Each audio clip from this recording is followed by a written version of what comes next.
Muy buenas noches, estimados amigos. Bienvenidos a la sesión semanal del Colegio de Medicina Interna de México. En esta ocasión, agradecemos a Laboratorios Pfizer por su participación en el desarrollo del mismo y contaremos el día de hoy con la presencia del doctor Fernando Silva. Él es médico internista e infectólogo por el Instituto Nacional de Ciencias Médicas y de la Nutrición Salvador Subirán, maestro en dirección de instituciones de salud por la Universidad Anáhuac. Hablaremos sobre factores de riesgo para el desarrollo de COVID grave en pacientes ambulatorios, un tema de alto interés, ya que nuestra pandemia de COVID se volvió endémica y seguramente tendremos pequeñas olas durante el transcurso de los siguientes años. Es interesante para todos nosotros y además poderlos invitar a nuestros eventos académicos con los cuales finalizaremos el Consejo Directivo 2022, como es el Congreso Virtual de Mujeres Internistas a desarrollarse a partir del 12 de octubre y nuestro Congreso Nacional que se llevará a cabo en la Ciudad Blanca de Mérida, Yucatán, en el mes de noviembre, de los días 23 al 26. Agradezco su atención y cedo la palabra al doctor Raúl Carrillo Esper. Bienvenidos y muy buenas noches. Hola, ¿cómo están todas y todos ustedes? Muy buenas noches. Mi nombre es Raúl Carrillo Esper y a nombre del Colegio de Medicina Interna de México, de su mesa directiva y de nuestro presidente, el doctor Rubén Antonio Gómez Mendoza, les doy la más cordial bienvenida a esta sesión académica, ya de nuestras gustadas sesiones académicas que tenemos entre semana, especialmente los miércoles. Y bueno, el día de hoy vamos a tratar de un tema de mucho interés. Aunque ya afortunadamente los casos de COVID-19 han ido disminuyendo conforme empezaron las campañas de vacunación, bueno, no estamos exentos a que haya un rebrote de la infección. Como todas y todos ustedes saben bien, una vez que va pasando una epidemia, sobre todo esta que tuvo alcance de pandemia, bueno, pueden presentarse diferentes rebrotes por mutaciones virales que salen fuera del control de los anticuerpos generados por la vacuna. Entonces tenemos que estar actualizados continuamente sobre diferentes aspectos de la enfermedad. Y el tema de hoy va en relación a esto. Como muchas y muchos de los que están siguiendo la sesión lo vivimos en carne propia, lo vivieron también en carne propia, vimos nosotros diferentes escenarios de la infección por SARS-CoV-2, desde aquellos escenarios leves que se podían manejar en casa hasta aquellos grandes que llegaban a la unidad de medicina intensiva y requerían de apoyo multiorgánico. Pero algo que identificamos desde que esto inició fueron factores de riesgo específicos que tenían una estrecha correlación, y eso lo mostraron un buen número de trabajos de investigación, con el desarrollo de la enfermedad y la progresión de la enfermedad. De esta manera aprendimos que la diabetes mellitus, el sobrepeso, obesidad y otras más eran factores de riesgo para progresión de la enfermedad.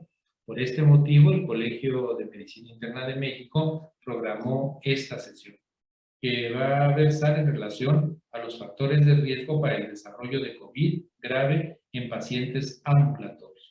Son estos pacientes que teníamos en casa, los manejábamos a distancia y bueno, veíamos cómo en algún grupo muy especial empezaban a tener más disnea, desaturaban y bueno, tenían que llegar al hospital.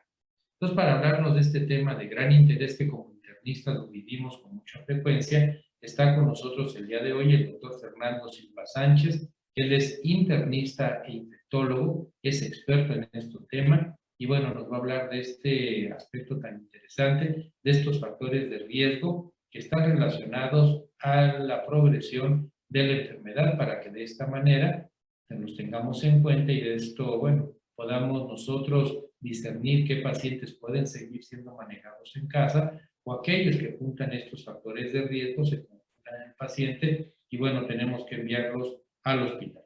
Entonces los invito a estar atentos a esta sesión y como siempre los invito al final de la misma a que se conecten a la sesión de preguntas y comentarios. Va a estar un experto con nosotros en el tema para que todas sus dudas sean aclaradas y sus comentarios serán bien recibidos. Y ya sin más, los dejo con el doctor Silva Sánchez para que inicie la sesión y nos veremos un poco más tarde. Buenas noches.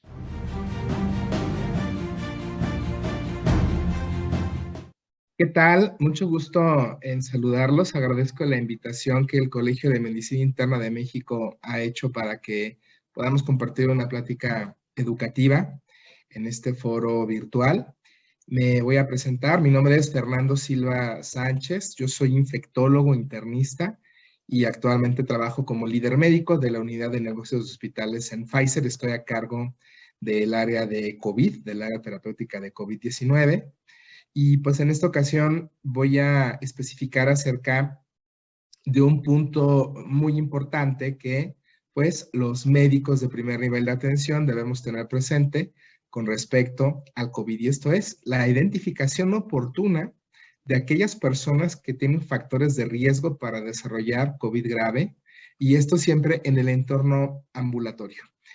Antes de empezar la sesión, tengo que declarar que, bueno, pues yo soy empleado de tiempo completo de Pfizer y que esta es una sesión que está única y exclusivamente enfocada en el ámbito académico y educativo. Dicho lo cual, quiero retomar primero un poco lo que ustedes pueden ver aquí, que tiene que ver con los signos y síntomas durante el transcurso de la enfermedad. Hemos visto ya la historia de este problema, pues nos ha enseñado que los síntomas suelen ser variados, suelen ser muy exuberantes o por el contrario, muy silentes. Pero antes de hablar un poco de los síntomas más comunes que identificamos como un preámbulo al punto que quiero yo resaltar, es que pues eso está determinado por la patogénesis de la enfermedad, es decir, una enfermedad más leve se relaciona con la replicación viral y una enfermedad más grave se correlaciona con la respuesta inflamatoria del cuerpo. Este es un modelo que nosotros conocimos desde que prácticamente inició la pandemia, viendo como un reto multidimensional para tratar el COVID-19, ¿no? Y bueno, me remonto un poco a la época en la que todavía no se contaba con la posibilidad de vacunar a la gente, no se contaba con tratamientos que hubieran demostrado con evidencia científica contundente su utilidad. Y aquí se identificaron 5 fases en cuanto al problema de la gravedad de la enfermedad, pero como ustedes pueden ver aquí abajo, se correlaciona directamente con la replicación viral o la inflamación y con los potenciales tratamientos que se podrían aplicar. Entonces, en una persona, ¿no? Conforme pasa el tiempo en una fase, pues, muy preliminar de la infección, encontramos generalmente sujetos asintomáticos o presintomáticos, ¿no? De hecho, estos son las personas que de repente en una prueba de rutina o una prueba de escrutinio que hacemos con, eh, por alguna situación muy peculiar, ¿no? Estas pruebas que de repente estamos haciendo rutinariamente para detectar el problema y la persona está asintomática, puede salir positiva, ¿no? Y aquí es donde la replicación viral se encuentra muy alta. Conforme progresa, bueno, pues la enfermedad puede comportarse un poco más agresiva, ¿no? Empiezan a aparecer los síntomas que voy a platicar a continuación, es decir, fiebre, tos, algo de problemas gastrointestinales como es la aparición de diarrea, pero todavía no se presenta la disnea.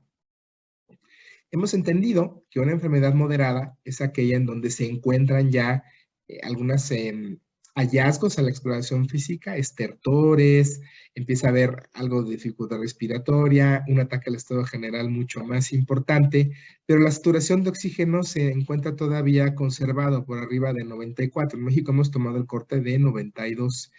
Y la parte en la que ya las cosas se ponen graves, pues es cuando la saturación cae por debajo de 92, cuando ya los infiltrados pulmonares aparecen en el 50% de los campos, cuando tenemos una frecuencia respiratoria pues muy alta, ¿no? Por encima de 30 respiraciones por minuto, y aquellas personas que caen en una fase crítica o en terapia intensiva son aquellas complicaciones en donde pues ya hay una falla respiratoria que requiere apoyo vital avanzado, choque, falla multiorgánica o alguna otra alteración que ya pone a las personas en un alto riesgo de muerte, ¿no? Entonces, esta es una cadena, ¿no? Es una secuencia de cómo puede ser el COVID y cómo puede detenerse en cada uno de estos pasos si se identifica adecuadamente, ¿no? Pues ya contamos con muchas más opciones a casi 3 años de la pandemia, y que esto se alinea, ¿no? Con una fase de replicación viral extremadamente exuberante al principio, pero que vean ustedes cómo cuando la enfermedad moderada, se cruza la replicación viral con el desarrollo de la inflamación sistémica, ¿no? Para esto, pues es importante identificar que los agentes antivirales, ¿no?, tienen una utilidad muy específica dentro de las personas con enfermedad moderada, porque aquí es donde tienen un blanco de acción. Sin embargo, cuando la enfermedad progresa, los antivirales van perdiendo su actividad porque la replicación viral cae. Y lo que aparece es una fase de hiperinflamación, en donde ya se ha demostrado de manera contundente que algunos medicamentos, como son los esteroides sistémicos, han disminuido la mortalidad. Esto se encontró en un estudio muy conocido que apareció a mediados del 2020. Dicho esto, pues me remonto un poco a los síntomas que nosotros tenemos que tener en mente para detectar COVID-19. Si bien ya la pandemia, la frecuencia de este problema va en disminución, pues todavía tenemos casos y hemos tenido oleadas, ¿no? Como le hemos llamado coloquialmente, repuntes, picos de la enfermedad. Hemos pasado ya algunos, ¿no?, que como saben ha estado relacionado con la aparición de subvariantes, ¿no?, con algunas características virológicas distintas de la cepa previa, pero todos podemos identificar que una persona con COVID-19 es sospechosa de esto cuando pues tiene estos síntomas que son los más frecuentes: cefalea, tos, irritación de la garganta. Habíamos platicado que puede aparecer algo de disnea. Sabemos que puede haber algunos síntomas gastrointestinales como son náuseas y vómito. Síntomas respiratorios. Con la variante Omicron se vio que, bueno, pues esto era cada vez más frecuente, ¿no? La congestión nasal, el escurrimiento y, por supuesto, algo que es muy característico, la pérdida del gusto y del olfato, que puede durar algunas horas, algunos días, o que algunas personas que tienen pues muy mala suerte persiste a través del tiempo, incluso a través de meses. Y bueno, pues síntomas constitucionales como es la fatiga, el dolor muscular, fiebre o escalofríos. Estos son algunos de los datos muy inespecíficos. Como pueden ver, esto puede ser cualquier enfermedad, cualquier virosis inicial.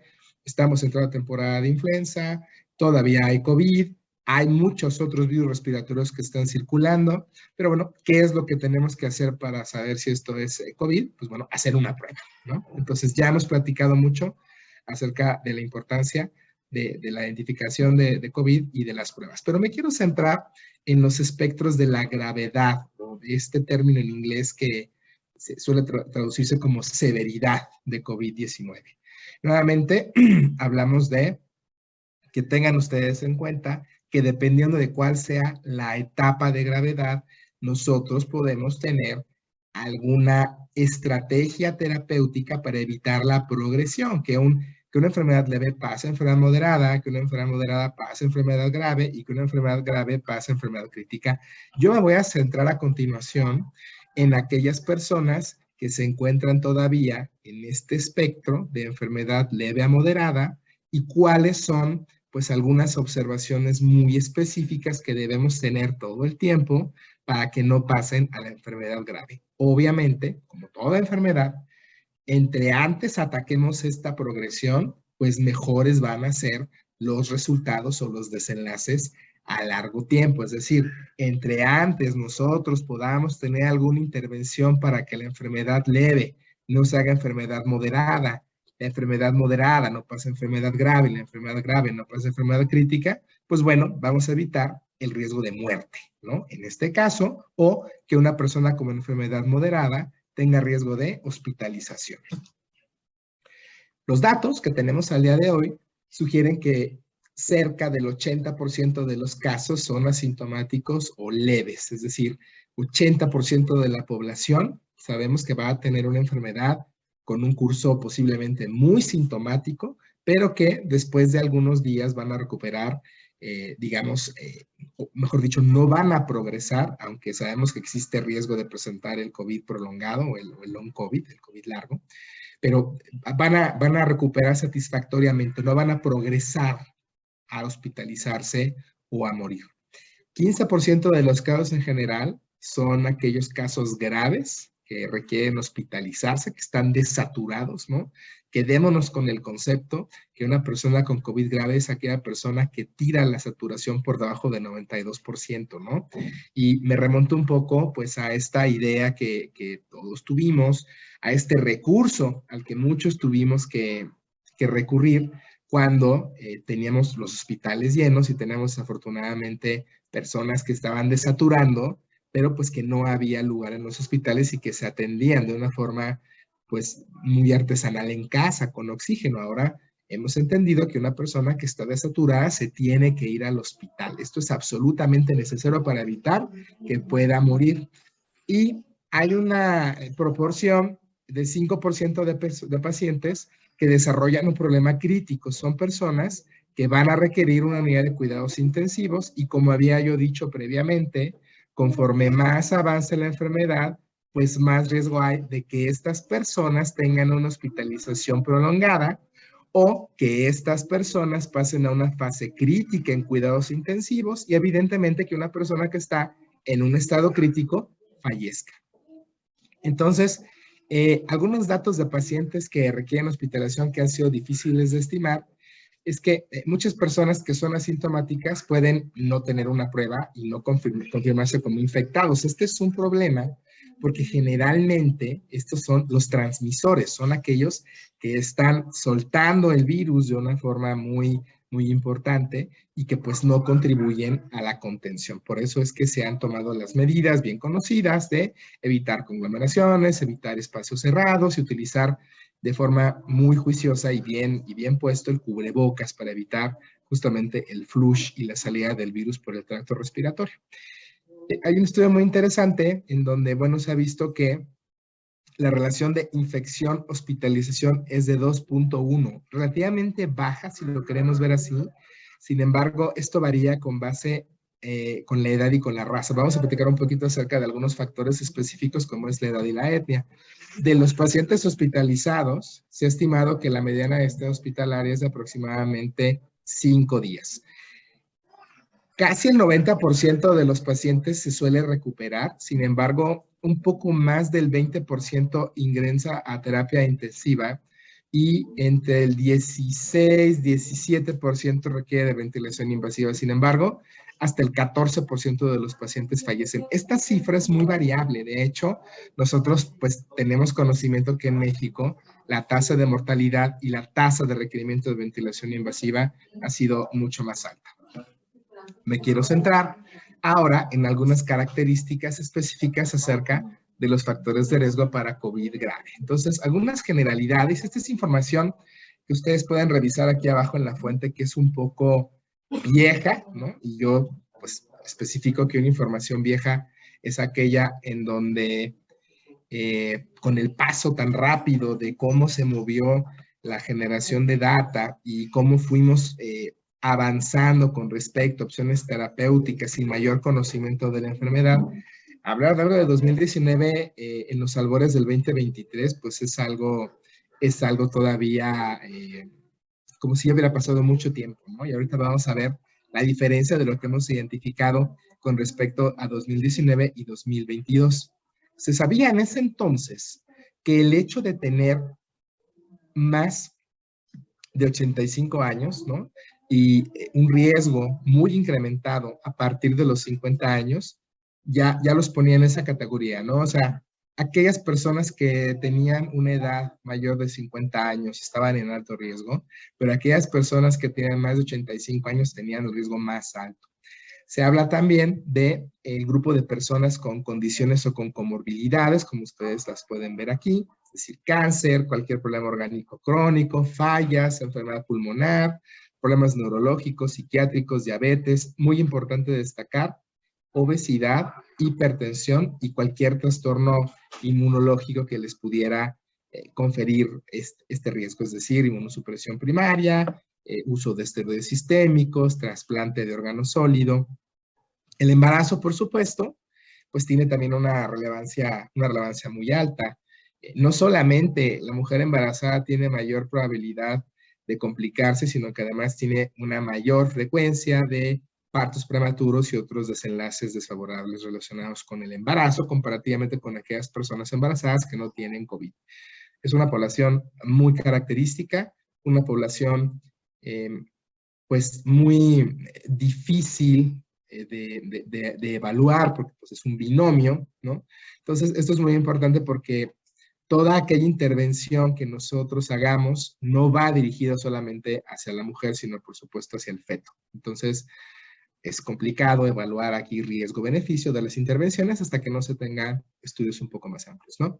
Y algo muy interesante que la CDC consignaba en ese entonces eran el grupo minoritario, como son aquellas características raciales étnicas y las personas con discapacidad. Esto se relaciona con un incremento en la probabilidad de comorbilidades, porque hay discrepancia y no todas estas poblaciones minoritarias tienen un acceso a los servicios de salud y por supuesto hay mayor probabilidad de vivir en áreas congregadas, un poco la realidad de México, ¿no? Tenemos algunas zonas en las ciudades que en donde la congregación de gente es extremadamente alta, y bueno, que pues además de eso, alguna persona que tenga alguna discapacidad, pues todavía lo pone en mayor riesgo, ¿no? Discapacidad, comorbilidad, estar en zonas muy congregadas, ha sido un problema en nuestro país.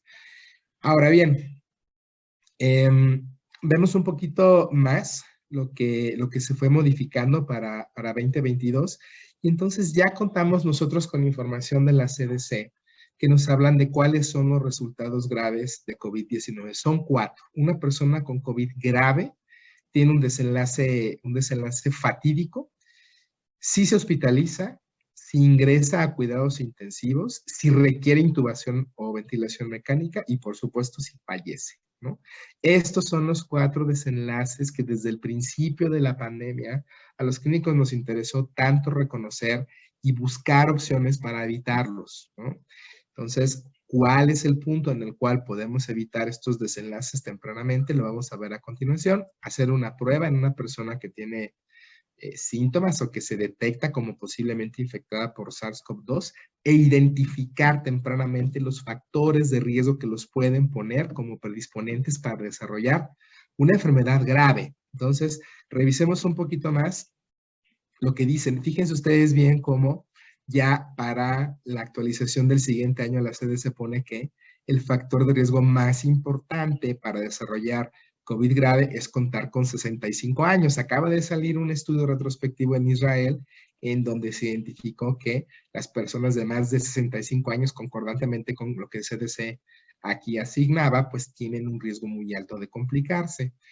Nuevamente se habla, ¿no?, de este problema que nosotros estamos latinizando con respecto a la etnia, más que la raza, porque pues México no tiene una amplia diversidad racial o étnica como ocurre en otros países, como es Europa, como es en los Estados Unidos, y va a poner muchísimo énfasis en las comorbilidades. Está perfectamente bien definido que existen algunas afecciones médicas subyacentes que dan o confieren un riesgo más alto de resultados graves, que son estos 4 que acabamos de revisar, y que el riesgo aumenta con el número de afecciones subyacentes, es decir, se van sumando comorbilidades, ¿no? O sea, no es lo mismo una persona con hipertensión a una persona con hipertensión, edad avanzada, diabetes, con inmunosupresores, con trasplante, ¿no?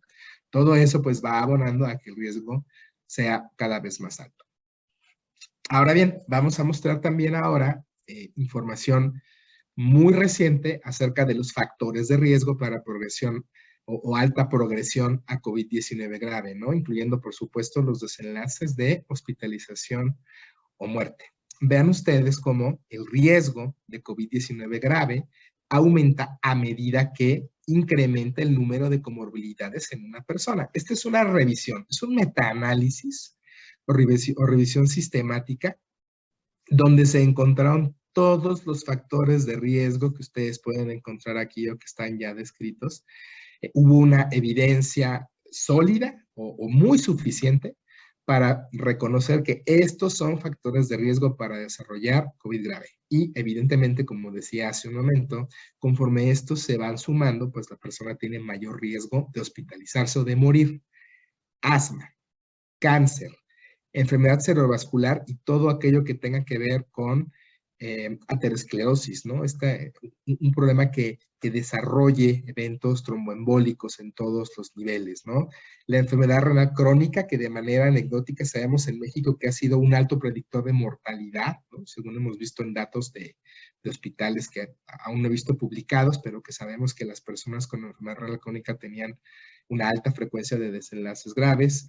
Por supuesto, enfermedades pulmonares crónicas, a pesar de que SARS-CoV-2 es un virus sistémico, pues la vía de entrada son los pulmones y sabemos que el órgano inicial que debe de ser atendido para sobrevivir, pues es el encargado de la respiración. Entonces, EPOC, hipertensión arterial pulmonar, bronquiectasias, embolia pulmonar o aquellos problemas intersticiales son un alto riesgo para complicaciones.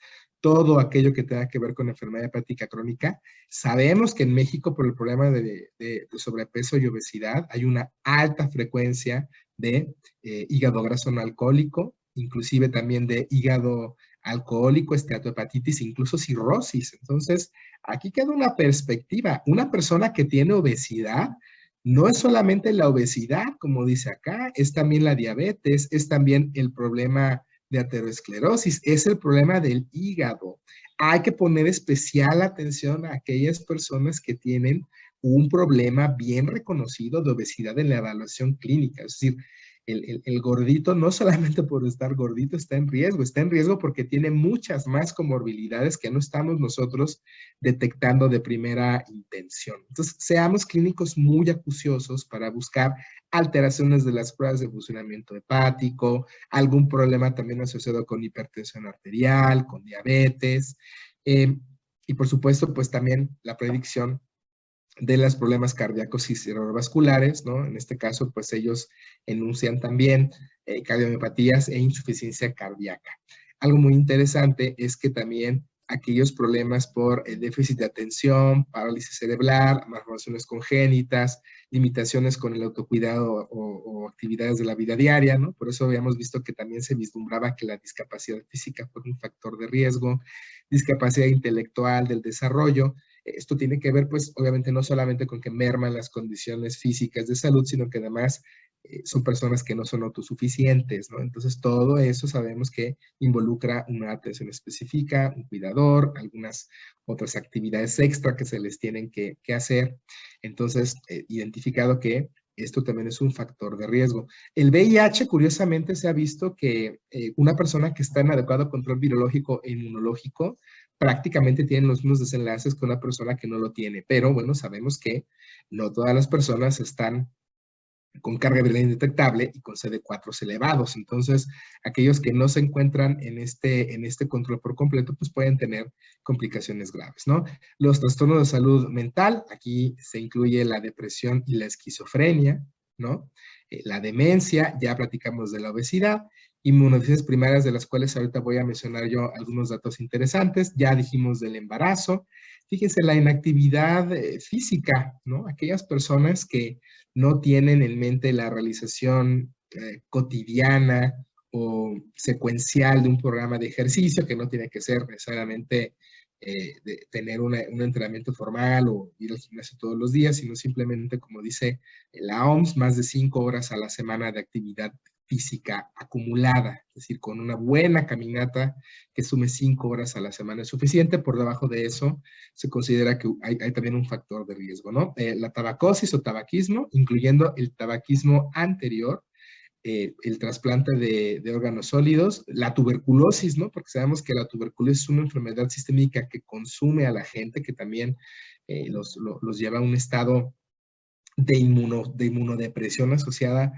no solo a la infección, sino a la repercusión que tiene la tuberculosis a nivel sistémico, y aquellas personas que tienen uso de corticosteroides o de otros medicamentos inmunosupresores, que aquí encontramos un grupo bastante amplio de personas con lupus, personas con trasplante de médula ósea, aquellas personas que tienen algún problema inflamatorio sistémico y que requieren también el uso de estos medicamentos, inclusive el cáncer, ¿no? Donde ya se utilizan algunas de estas estrategias. Entonces, estos son muchos factores de riesgo que necesitamos reconocer porque contamos ya con estrategias terapéuticas para evitar que una persona progrese de un COVID leve a un COVID grave, a un COVID moderado a COVID grave, hablando del espectro o de la persona que se encuentra en el ámbito ambulatorio.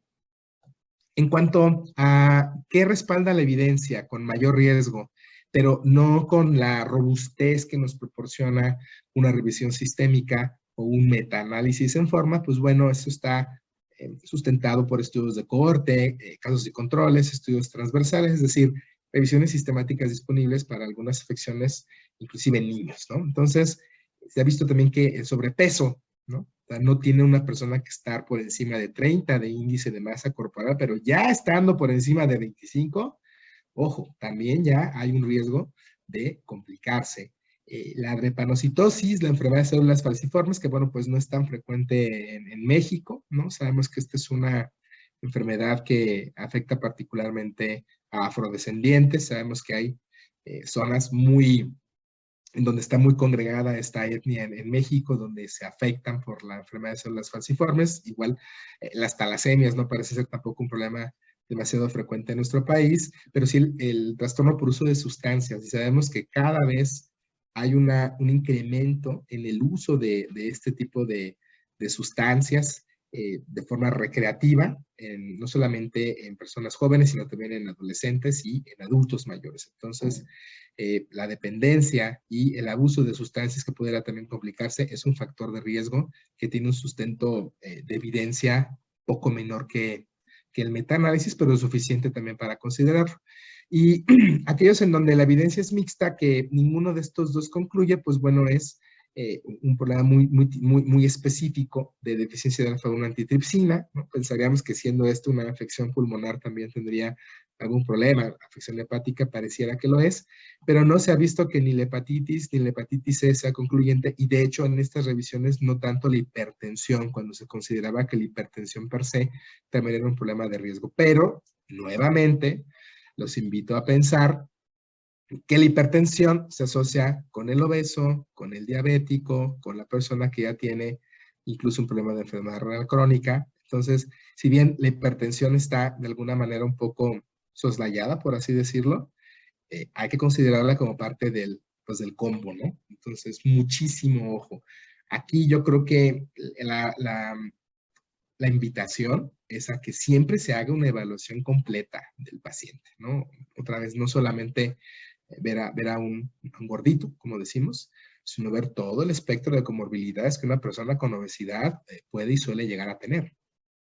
Ahora, estas son 4 columnas que quiero desglosar porque quiero analizar con ustedes cómo es que difiere el riesgo y la gravedad de la enfermedad en personas inmunocomprometidas versus la población general, de personas que no tienen un inmunocompromiso. Entonces, por ejemplo, hablando de comorbilidades cardíacas más frecuentes, aquí lo que nosotros encontramos es que los hallazgos de una revisión sistémica de 100 estudios, ¿no? Bastante amplia, comparativamente con la población general, los pacientes adultos inmunocomprometidos con COVID-19 tenían cáncer o un trasplante de órganos sólidos, ¿no? Esta población tenía mayor tasa de afecciones médicas con enfermedad cardiovascular y con hipertensión, tenían niveles más altos de marcadores inflamatorios, tenían mayor tasa de necesidad de cuidados intensivos y mayor tasa de mortalidad entre los pacientes hospitalizados. Un estudio multicéntrico con respecto a la sintomatología mostró que había una alta frecuencia de síntomas graves, mientras que aquellas personas que al mismo tiempo del cáncer recibieron radioterapia no. Un dato interesante. Sin embargo, bueno, la diferencia en la tasa de eventos graves no fue estadísticamente significativa. Pacientes con cáncer que fueron tratados con radioterapia en comparación con pacientes sin cáncer. La tasa de hospitalización pues es más alta. Ustedes pueden ver aquí que en una serie de 600 personas con enfermedad reumática, mostró que 46% de estos pacientes fueron hospitalizados y cerca de 9% murió, ¿no? Un número de 55 pacientes totales. Hubo una mayor posibilidad de hospitalización si estaban siendo tratados con una dosis de mayor a 10 miligramos de prednisona al día.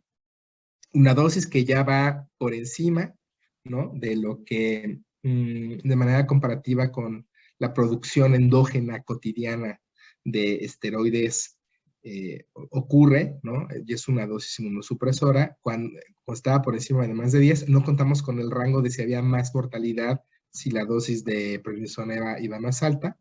Y los pacientes con enfermedad reumática que fueron tratados con anti-TNF tuvieron menores probabilidades de hospitalización. Esto posiblemente, pues porque como sabemos, estos medicamentos inmunomoduladores y antiinflamatorios podrán intervenir con el desarrollo de la fase inflamatoria ocasionada por el SARS-CoV-2, ¿no? En la segunda parte, que tiene característicamente, pues, el desarrollo de enfermedad grave, como lo vimos, ¿no? Enfermedad leve, mucha replicación viral; enfermedad grave, mucha inflamación.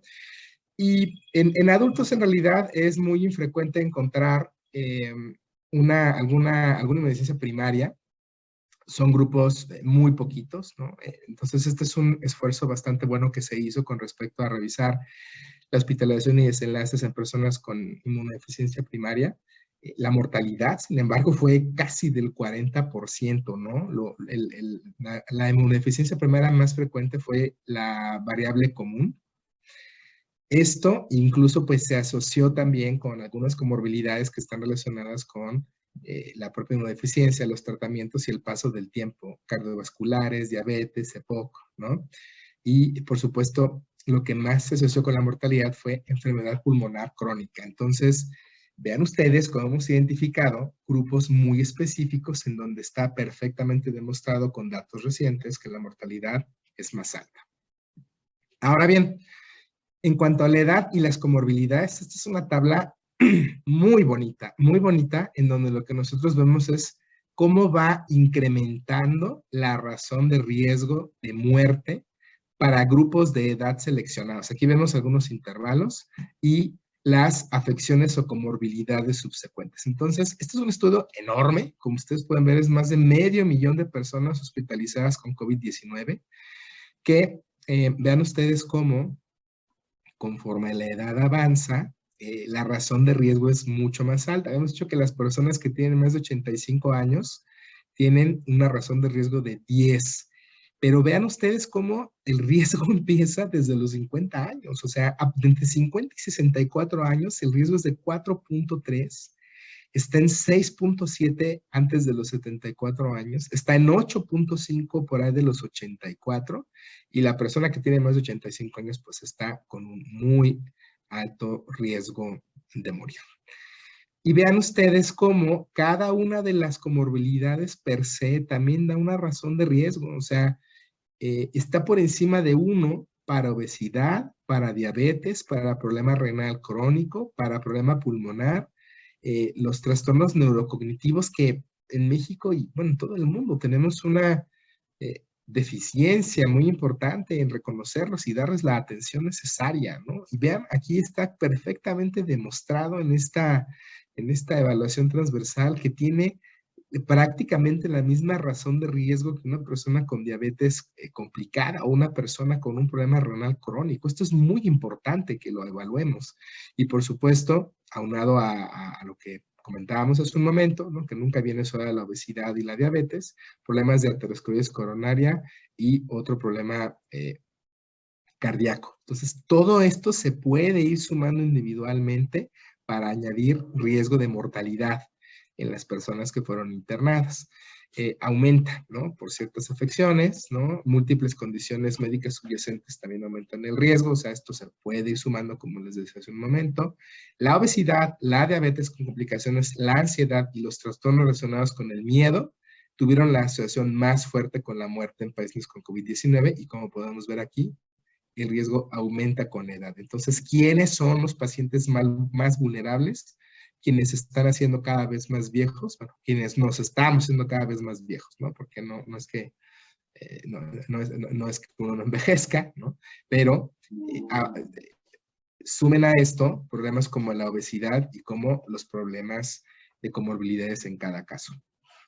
Ahora bien, si nos vamos a ver los ingresos a UCI y la ventilación mecánica invasiva, ustedes pueden ver también en esta tabla, ¿no? Cómo a partir del 1, ¿no? Se va sumando el riesgo, y ustedes pueden ver cómo el aumento del riesgo de enfermedad grave por COVID-19, que habíamos dicho que era muerte, ventilación e ingreso a UCI, se asoció con el número de afecciones médicas subyacentes. Es decir, aquella persona que no tenía comorbilidades prácticamente pues no tenía riesgo, ¿no? Aquella persona que no tenía de morir, ni de ventilación mecánica, ni de cuidados intensivos. Pero vean cómo con una comorbilidad ya tienen riesgo. Tener hasta 10 comorbilidades incrementa en 2 el riesgo de UCI, pero el tener hasta 10 comorbilidades incrementa el riesgo muy, muy alto de entrada a ventilación mecánica invasiva, y vean también cómo la mortalidad se dispara conforme se van subiendo las comorbilidades en las personas. Entonces, es súper importante en la evaluación encontrar no solo un factor de riesgo, sino encontrar todas las comorbilidades que esta persona que acude a una evaluación pueda llegar a tener. Existen guías, hay una guía que soltó ya los Institutos Nacionales de Salud de los Estados Unidos, los NIH, en donde ponen algunas cosas muy importantes que se centran para brindar atención médica a los pacientes no hospitalizados. Punto número 1, tratar de manejar al paciente con COVID-19 en un entorno de atención ambulatoria siempre y cuando su saturación lo permita. Tener consideraciones clínicas para estos pacientes, evaluar la necesidad de una evaluación en persona, porque pues todo esto sabemos y muchos damos consultorías o damos evaluaciones a distancia, pero también hay que tener en cuenta cuándo hay que estar uno a uno o en persona con el paciente, asesorarse sobre la necesidad de seguimiento, el manejo después del alta, ¿no? A veces por la sobrecarga de trabajo y por la gran cantidad de pacientes que llegan, pues háblenme si hace falta, ¿no? Pero es muy importante dar seguimiento, ¿no? Tanto de urgencias como de la alta hospitalaria, tener siempre en la mira a las mujeres embarazadas y, por supuesto, aquí estamos muy enfocados en medicina interna, pero también dar algo de consejería y considerar a los niños y adolescentes con COVID-19. Hay 4 estrategias o pilares que la CDC emite como una guía para los pacientes sobre cómo proteger su salud durante la pandemia. Que recordamos, pues no ha terminado. Entonces, número 1, medidas preventivas. Número 2, apegarse a los medicamentos y a la atención preventiva. Número 3, ser proactivos para buscar atención médica cuando sea necesario. Y número 4, las necesidades dietéticas. La obesidad representa un problema de salud, bien conocido es. Representa un problema de salud con la pandemia. Y sabemos que es un círculo vicioso porque con la contención, con estar guardado, con evitar salir, hemos tenido durante los últimos años pues menos actividad física, un mayor consumo de alimentos que no son frescos, que tienen muchos conservadores, ¿no? Que tienen o que están considerados como medicamentos que por su alto nivel calórico favorecen la obesidad. Entonces aquí también la CDC habla de esto. De hecho, empiezo con el primero, ¿no? Tener opciones de alimentos no perecederos, pero que siempre satisfagan la necesidad de la comorbilidad, conocer los desencadenantes de alguna condición médica, evitarlos siempre que sea posible, buscar atención cuando sea necesario. Yo alguna vez escuché, ¿no? Una persona a la que le aprendí mucho en medicina, que hay que ir al doctor cuando alguien se siente mal, ¿no? O sea, hacer énfasis en que es muy importante buscar atención antes de que las cosas se compliquen, ¿no? Cambiar un poquito el mensaje de quédate en casa a quédate en casa, pero busca atención médica. O sea, hay que identificar a los pacientes en las fases preliminares previas a la complicación, antes de que lleguen al hospital o antes de que lleguen muriéndose a terapia intensiva. No demorar, ¿no? Llamar al proveedor sobre cualquier inquietud. Es mejor abordarlos a tiempo. Continuar con los medicamentos, ¿no? Asegurar un suministro de al menos 30 días, ¿no? Por si no pueden salir, citas de seguimiento. Por supuesto, vimos que la ansiedad y algunos trastornos psicológicos tienen mucho que ver con el desarrollo de COVID grave, entonces también tener pues mucha conciencia o autoconciencia de cómo lidiar con el estrés y con la ansiedad, no suspender medicamentos y continuar con el plan de tratamiento, depende de cuáles sean las comorbilidades que se están manejando, y las medidas preventivas que pues todavía deben de mantenerse vigentes, ¿no?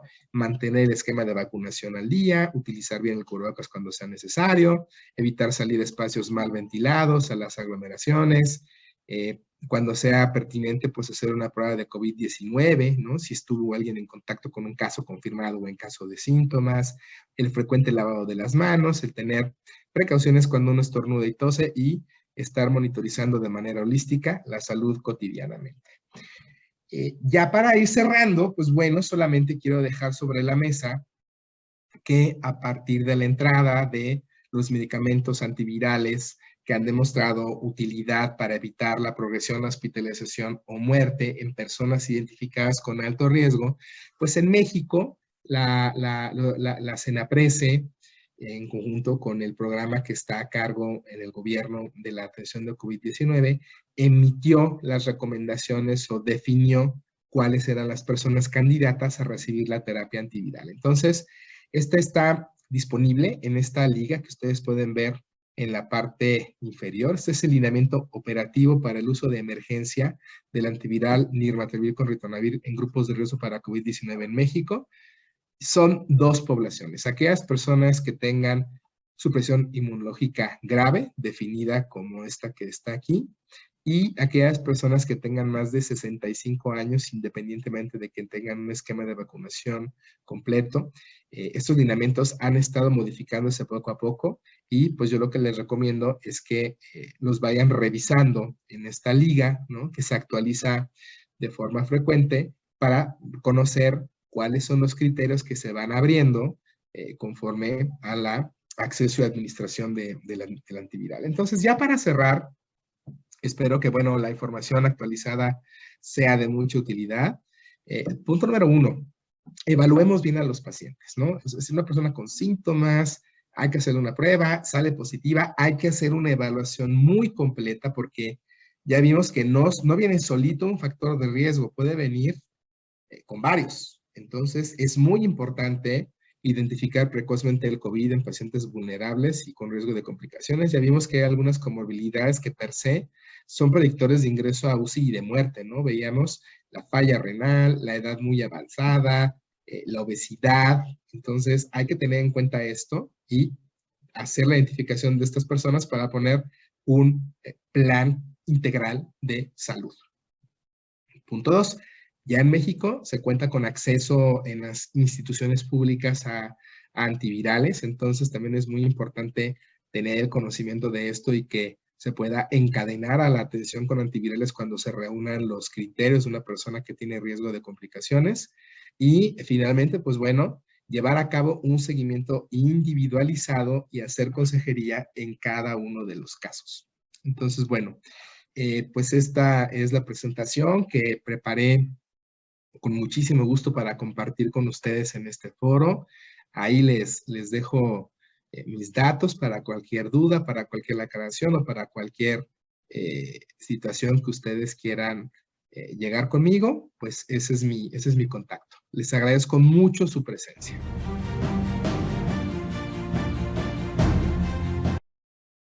Muy buenas noches tengan todas y todas ustedes. Les damos la más cordial y atenta bienvenida a nuestra sesión clínica que organiza el Colegio de Medicina Interna de México a nombre del Consejo Directivo 2022 del Colegio de Medicina Interna de México que preside el doctor Rubén Antonio Gómez Mendoza. Las sesiones que organiza el Colegio de Medicina Interna de México se busca siempre cumplan con temas de vanguardia, ponente experto en el tema y comunicación asertiva. El tema de hoy, miércoles 5 de octubre del año 2022, factores de riesgo para el desarrollo de COVID grave en pacientes ambulatorios. Nuestro ponente estrella es el doctor Fernando Silva, es médico internista y es médico infectólogo con experiencia. Y los moderadores tenemos hoy invitado de manera especial al doctor Bonifacio Bustos Hernández, que es presidente de la filial de Colima del Colegio de Medicina Interna de México. Bienvenido, doctor. Y su servidor, el doctor Miguel Ángel Buenrostro Agüet, vocal de comunicación del Colegio de Medicina Interna de México. Pues, doctor, felicitarlo, doctor Fernando Silva, felicitarlo por este tema tan importante, tan trascendente, y que usted de una manera lo resumió de manera brillante, entendible y con alto contenido académico y científico, que es lo que se busca en las sesiones del Colegio de Medicina Interna de México. Existen muchas preguntas, vamos a tratar de resumirlas. Antes de proceder a las preguntas, quiero darle la bienvenida al doctor Bustos. Bonifacio, ¿cómo está, doctor? Bienvenido. Buenas noches, doctor Miguel Ángel Buenrostro. Pues agradecer desde Colima al Colegio de Medicina Interna, al doctor Rubén Antonio Gómez Mendoza, al doctor Raúl Carrillo Asper, al doctor Fernando Silva por su excelente presentación y también al que nos ha estado apoyando aquí en los medios electrónicos, al doctor Luis Pedraza. Pues efectivamente hay muchos saludos de todo el país para el doctor Fernando Silva y hay varias preguntas de interés importante, sobre todo los médicos que estuvimos en 2 años de epidemia, ¿verdad?, con el COVID. Aquí en nuestro estado pequeño estuvimos en hospitales al 100% o rebasados. Incluso se tuvo que abrir un hospital militar en un auditorio. Pues, doctor Fernando, muchas felicidades. Y las preguntas aquí de Susana Flores, dice, ¿qué tan frecuente ha sido la miocardiopatía aún en pacientes que no tuvieron COVID grave? Y es una pregunta muy interesante. En realidad, bueno, no está muy acorde con la parte preliminar de los factores de riesgo, pero en la parte de complicaciones, forma parte de estos síndromes, ¿no? Orgánicos o multiorgánicos que presentan las personas en una fase prolongada de COVID. Lo que yo he revisado recientemente es que personas que inclusive no tienen manifestaciones clínicas tan exuberantes o que no progresan a COVID grave, inclusive gente joven, ha tenido este problema de miocarditis, no tanto de una miocardiopatía. El dato concreto de la miocardiopatía, la verdad es que no lo tengo en mente, debo disculparme porque no es mi área de subespecialidad, yo soy cardiólogo, pero lo que sí puedo decir en la parte infecciosa es que la presencia de la miocarditis, en algunas series reportan hasta un 30-40% de frecuencia en sujetos que no progresan a una fase grave. Entonces, de ahí a quién puede encadenarse una miocardiopatía, la verdad es que lo voy a revisar. Siguen llegando las preguntas, doctor. La doctora Elsa Patricia Vázquez dice, ¿es factible que se presente alguna enfermedad inmunológica en pacientes que hayan presentado COVID grave y no grave? Pues sí, sí también está escrito que como parte de esta inflamación exuberante que vimos que desencadena el COVID en la progresión después de los 5 o 7 días de la fase de amplia replicación viral, algunas personas susceptibles, que existen hipótesis de haplotipos o de algún condicionante genético, pues pueden llegar a tener algunas manifestaciones. Esto se ve con relativa frecuencia en niños, ¿no? La población pediátrica, que es donde está pues un poco más estudiada y más descrita la aparición de enfermedades o de fenómenos autoinmunes relacionados con la persistencia del COVID. Pero sí, es una realidad, ¿no? Muy bien, pues la siguiente pregunta me gustaría que el doctor Buenrostro se la presente, es el doctor Víctor Hugo Ness. A ver, adelante, doctor, adelante. Adelante usted, doctor. Yo la siguiente, Okay. por favor. Muy bien. Bueno, el doctor Víctor Hugo Ness hace una leyenda muy grande la pregunta, pero en sí, él pregunta, ante el contexto, mi pregunta específica es, ¿cómo se comportó el COVID en las personas que viven en la calle? Si se infectaron menos, su infección fue leve o igual que los pacientes que teníamos trabajos hospitalarios o en oficinas. Yo no he revisado, no estoy al tanto de algún estudio en el cual se haya incluido a población de personas en condición de calle para revisar cuál fue la progresión. No sé, se me ocurren pues puras hipótesis basadas en lo que conozco y en lo que he revisado, pero desconozco realmente o no he visto una serie o alguna evaluación precisa acerca del comportamiento en condición de calle. Sobre todo, pero como sabemos, pues son poblaciones relegadas, son poblaciones que difícilmente buscan atención, ¿no? La verdad es que no existe en México un sistema que se encargue de enfocarse en justamente garantizar que estas personas tengan algún cuidado. A mí se me ocurre pensar que, bueno, pues al ser poblaciones relegadas, tuvieron menos contacto con el virus, ¿no? Es decir, estaban un poco más aisladas de sus pares o de la gente, pero no tengo la respuesta. Desconozco si existe una serie. La verdad es que no la he buscado intencionadamente, pero puedo regresar con información con mucho gusto.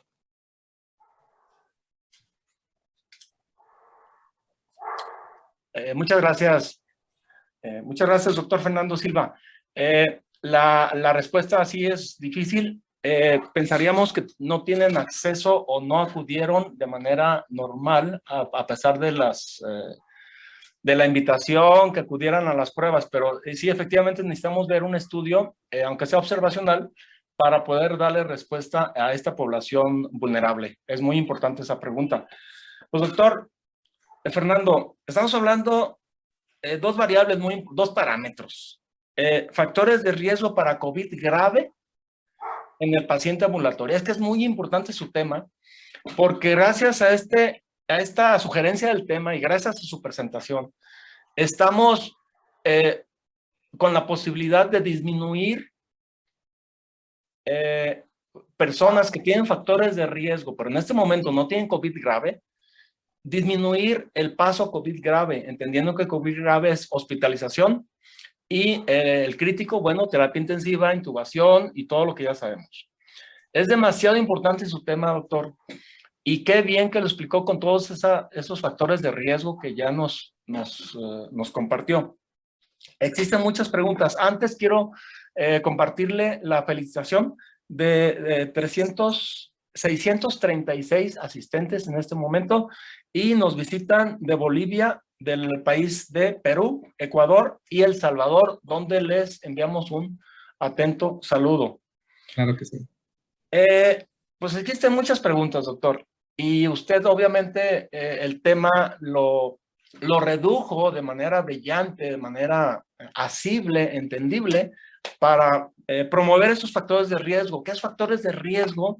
El clínico los tiene que tener muy en mente para detectarlo a tiempo y dirigir al paciente, como usted bien dijo, con antivirales, anticuerpos monoclonales, o si hay oportunidad de vacunarlos, estos pacientes con factores de riesgos que ya usted bien mencionó. La pregunta específica, estamos viendo COVID en pues, todo el mundo, ya hay muchos estudios, muchas estadísticas. Como usted lo comentó, no hay un ensayo clínico aleatorizado doble ciego con suficiente evidencia para hacer muchas recomendaciones, pero poco a poquito ya van saliendo las guías, ya van saliendo los parámetros de evaluación para poder realizar las decisiones que usted bien comentó. Existe un tema cruzado. Tenemos pacientes con COVID leve que al seguimiento desarrollan complicaciones no esperadas. Y los tenemos COVID grave, estuvieron hospitalizados y presentaron o no presentaron complicaciones. La pregunta específica, ¿hay algún parámetro clínico o laboratorial o de imagen que usted pudiera predecir el paso de un COVID leve a moderado y evitar ese paso a grave o severo crítico en la unidad de cuidados intensivos? Un parámetro clínico, laboratorial o de imagen, por favor. Qué estupenda pregunta, doctor, porque yo agregaría inclusive, pero lo diré al final porque es en lo que prácticamente centré la charla, en el factor epidemiológico. En realidad, como sabemos, COVID nos da una ventana muy corta de actuar. Sabemos que aproximadamente a los 7 días de la fecha de inicio de síntomas, una persona empieza a presentar ya manifestaciones de COVID grave, ¿no? Entonces, ¿qué es lo que pasa? Generalmente cuando tenemos síntomas, el virus ya tiene entre 48 y 72 horas replicándose. Entonces, esta semana o estos días nos dan un periodo de acción muy corto. Entonces, hablar de algún parámetro, por ejemplo, marcadores de inflamación, sabemos que es la elevación del dímero D, de la proteína C reactiva, en cuanto a los estudios de laboratorio. Estos marcadores de inflamación, si se está agregando, por ejemplo, las sobreinfecciones bacterianas, que vemos que en los hospitales ha sido algo que se conjunta o hace simbiosis, ¿no?, con el virus para una fase grave, pues evaluar también la elevación de procalcitonina. En la parte radiográfica, pues un incremento en los infiltrados pulmonares, ¿no? Que yo decía que, bueno, lo vivimos, ¿no? La razón por la cual la gente se muere en agudos es porque deja de respirar, cae en insuficiencia respiratoria, caen todos los parámetros ventilatorios con la gasometría. Desafortunadamente, todo esto no lo podemos llevar a cabo en un paciente ambulatorio. Entonces yo por eso lo que planteaba era, y lo decía al principio de la charla, si nosotros somos suficientemente sagaces y acuciosos, número uno, de sospechar que la persona tiene COVID, o sea, que esa cefalea, que esa diarrea, que esa gripa, que ese malestar es COVID, vamos de gane. Número dos, hacer una prueba y corroborarlo. Y número tres, como buenos internistas, hacer una evaluación clínica completa para saber si existe algún factor, empezando por la edad, ¿no? Si es una persona más de 65 años, súmele un puntito. ¿Por qué? Porque tenemos, insisto, menos de una semana para tomar alguna acción que nos permita actuar y que evite el paso o la progresión a fases más avanzadas. Entonces, en el contexto de una persona que está teniendo una progresión, lo que más conocemos, de lo que más nos echamos mano es de la saturación, ¿no? La historia de terror que todos vivimos en la onda delta fue que había personas que estaban desaturadas y las estábamos aguantando en casa, ¿no? A ver, consíguete oxígeno y ponle, y de milagro la gente salía. Ahora sabemos como una lección que una persona que se empiece a desaturar tiene que ir urgentemente al hospital, porque el riesgo de que se complique y que muera es muy alto. Entonces, desafortunadamente estas evaluaciones para la persona que tiene la posibilidad de estar evaluada en la parte ambulatoria, pues no es factible porque estamos en un consultorio. En el ámbito hospitalario, sí, en la persona que ya llega con desaturación, con incremento de los de las lesiones pulmonares, dímero de para arriba, procalcitonina, proteína C reactiva, y que el deterioro clínico es evidente, pues bueno, nos va dando una pauta, ¿no? Pero el mensaje que yo quisiera dejar es, entre más pronto actuemos, más vamos a prevenir que una persona pase de un COVID moderado a un grave y que pase a un estado crítico, ¿no? Sería mi comentario. Muchas gracias, doctor Fernando. Doctor Bonifacio. Sí, doctor Fernando, siguen llegando las preguntas, muchísimas preguntas de todo el país. La siguiente pregunta dice el doctor Alejandro Ortiz. Doctor, nuevamente buenas noches. ¿Usted cree que estamos abusando de la tromboprofilaxis en el síndrome post-COVID? ¿Y si hay algún esquema de vacunación? Ok, vamos con la primera.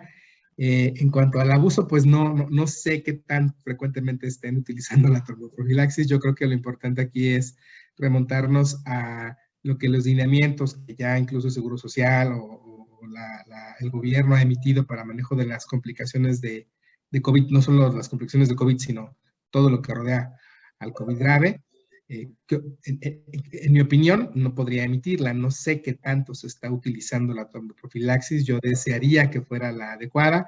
Sí creo que, bueno, pues hemos, no solamente de esta medida terapéutica, sino de otras, echado mano de más, ¿no? O sea, creo que hemos dado, y es un comportamiento humano, nos preocupa que la persona se complique, ¿no? Entonces, a veces tratamos de echar mano de lo que sabemos que funciona, tratamos de ponerle un poquito más de anticoagulante, supimos, ¿no? Que también utilizamos medicamentos que de manera in vitro tenían algún resultado, también los utilizábamos, ¿no? Estas recetas kilométricas que nos tocó ver en los pacientes ambulatorios, que ahora sabemos que tienen que ser pues mucho más concisas y breves, pues también ya están en desuso. Entonces, yo más que opinar, desearía que fuéramos más conscientes, más basados en la evidencia y que le diéramos a los pacientes realmente lo que requieren, basándonos en su evaluación clínica y bioquímica. Ahora, del esquema de vacunación, pues bueno, ya las vacunas en México contamos con un esquema accesible. Lo que yo diría es, todo mundo debe de vacunarse, ¿no? Todo mundo debe ponerse las 2 dosis y el refuerzo antes de que pasen 6 meses. Y bueno, pues todavía el gobierno y la estrategia de vacunación nacional está revisando acerca de la 4ª dosis, ¿no? Pero el punto es muy interesante porque eventualmente cuando el coronavirus, ¿no? El SARS-CoV-2 se integre a los virus respiratorios estacionales como lo hace la influenza, seguramente vamos a tener ya una definición acerca de cada cuánto se ponen las vacunas, ¿no? En México se está utilizando mucho esta estrategia del mix and match, ¿no? O sea, poner una vacuna basada en una plataforma y después reforzar con una vacuna que se basa en otra plataforma, ¿no? Por ejemplo, se utiliza adenovirus y luego se refuerza con vacuna de RNA mensajero.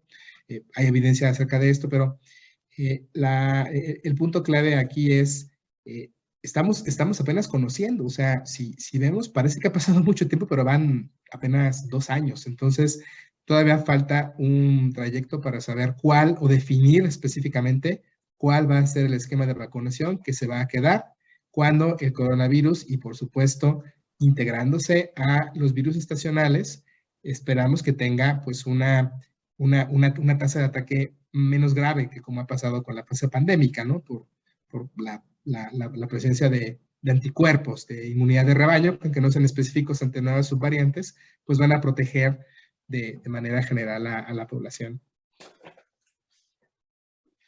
Muchas gracias, doctor Fernando. Siguen las felicitaciones para su persona, doctor Fernando Silva. Muchas gracias por por comunicarse a todos los asistentes a esta plática, a esta ponencia. Existen muchas preguntas más, doctor Fernando. Vamos a tratar de sintetizarlas. Mire, la doctora Elsa Patricia Vázquez, que le mandamos un cordial saludo, pregunta: enfermedades inmunológicas post-COVID. Sabemos que hay polirradiculoneuropatías, sabemos que hay muchos problemas neurológicos.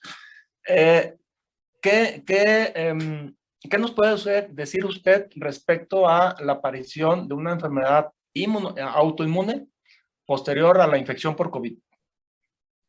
Pues lo que yo he revisado es sobre todo en niños. La verdad es que la presencia de estas enfermedades autoinmunológicas o estas manifestaciones inflamatorias autoinmunes son más frecuentes en la población pediátrica. La razón la desconozco.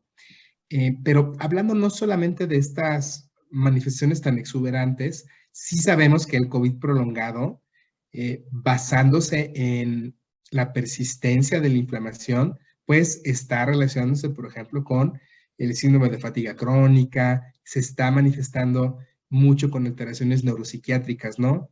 Está este problema de la niebla o de la neblina cerebral, ¿no? O sea, está documentándose que particularmente la inflamación sigue teniendo actividad y que sigue teniendo de una manera todavía poco conocida o hasta cuándo va a perdurar un ataque en diferentes órganos. En adultos, la presencia o la aparición o brote o desenmascaramiento de problemas como lupus, esclerodermia, en realidad no se ha visto hasta donde yo he revisado que sea mayor que en la población general. Pero lo que sí es muy importante es que basándonos en la fisiopatología de la inflamación persistente, pueden aparecer otras complicaciones como las que acabo de decir, ¿no? Decían hace un rato de la miocardiopatía, no tengo la cifra precisa en la cabeza, pero estas miocarditis también desencadenan este tipo de problemas, ¿no? Con lo que puede suscitarse, insuficiencia cardíaca, en fin. Sí, muchas gracias, doctor Fernando. Doctor Bonifacio. Sí, siguen llegando las preguntas, doctor Fernando Silva. Pues los compañeros están entusiasmados con la plática. El doctor Plutarco nos pregunta, riesgo si estamos hablando de factor de riesgo para desarrollar COVID grave en pacientes ambulatorios. Él menciona algo bien importante que se estuvo manejando en el Seguro Social.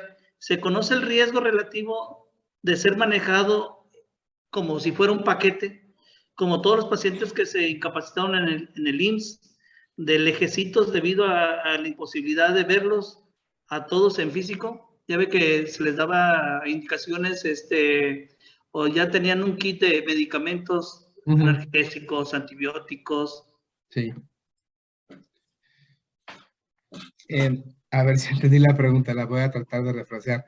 Lo que el colega nos pregunta es si,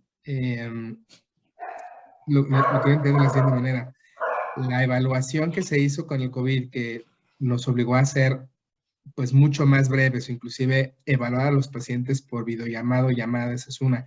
y que además estaba estandarizado un kit de tratamiento, podría tener alguna implicación en los factores de riesgo.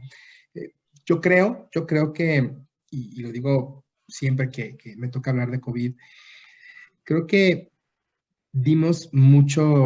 aprendimos sobre la marcha. La realidad es que creo que todo lo que se hizo para COVID partamos de que lo hicimos con buenas intenciones.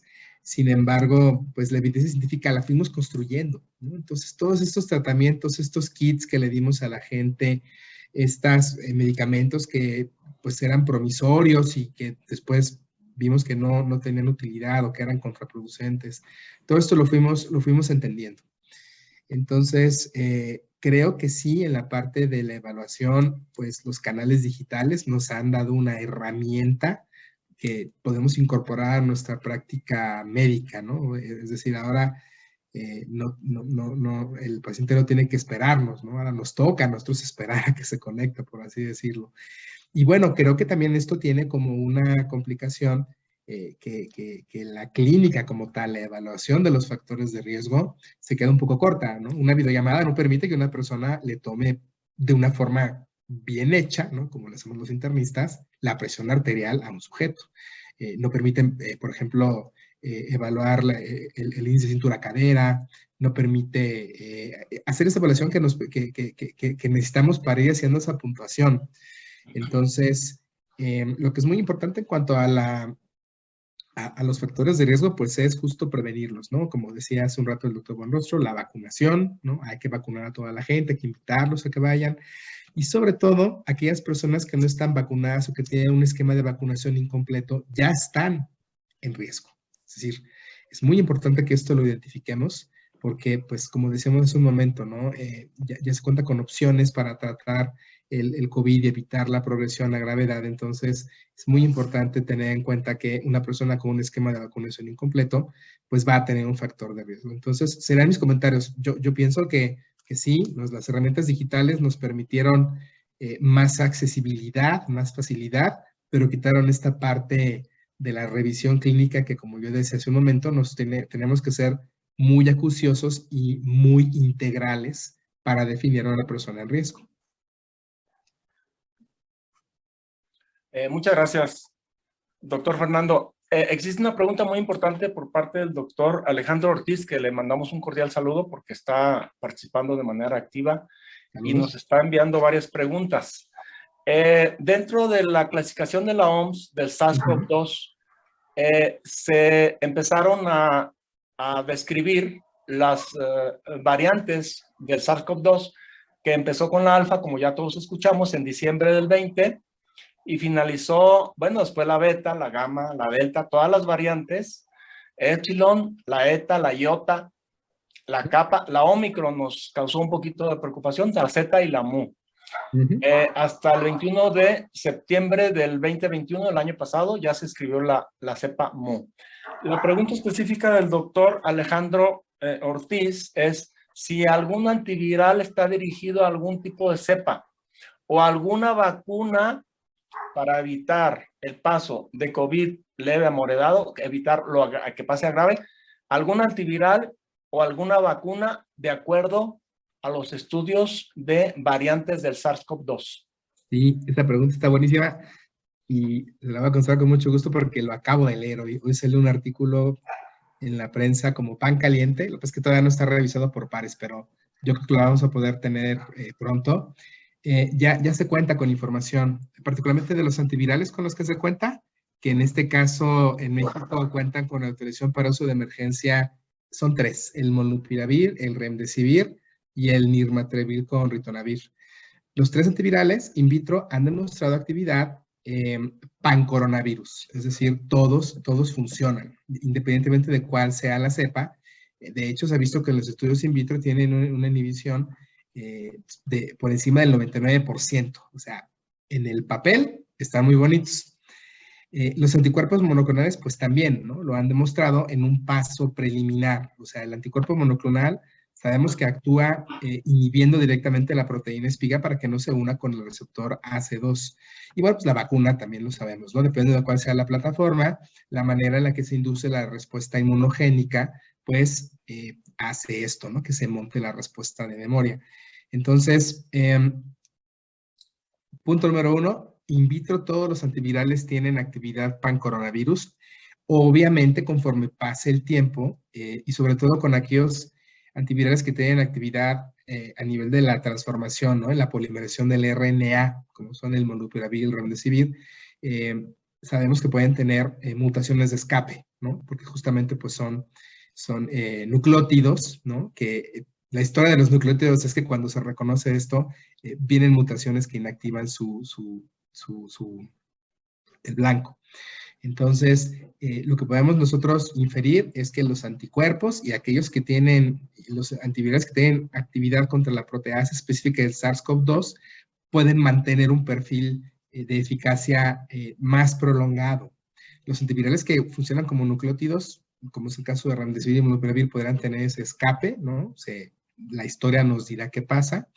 Entonces, bueno, esto con los antivirales. Con la vacuna, esta pregunta me encanta porque estamos utilizando vacunas que se diseñaron contra las cepas originales. Entonces, justamente, pues el esfuerzo que se tiene que hacer en los próximos años es en actualizarnos a las cepas que aparecieron ya después de 2 años. Entonces, esta es una parte muy importante porque si llegase a haber otra variante de preocupación distinta o nueva, pues la vacuna tendrá que cubrirla. Entonces, habrá que trabajar y eventualmente, como yo decía hace un momento, la transformación o la inclusión de los coronavirus a los virus respiratorios estacionales dará la posibilidad de que se cuente con una vacuna, pero ante una cepa mucho menos agresiva, ¿no? Serían mis comentarios.